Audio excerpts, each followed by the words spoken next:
Service mesh explains simply the problem. In microservices architecture, services constantly talk to each other.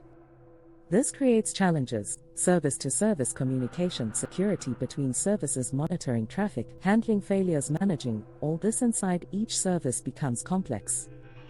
What is a service mesh? A service mesh is a dedicated layer that manages communication between services. It handles networking concerns so developers don't have to. How IT works: a service mesh uses sidecar proxies. Each service gets a small proxy alongside it. All communication goes through these proxies instead of directly between services.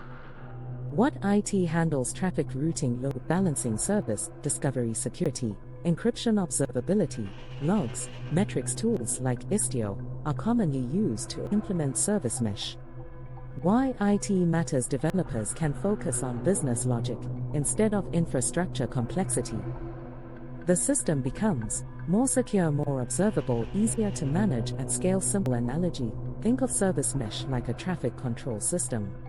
Services are cars. The mesh manages how they move without changing the cars themselves. The future: as microservices grow, service mesh becomes essential for managing complex, distributed systems efficiently.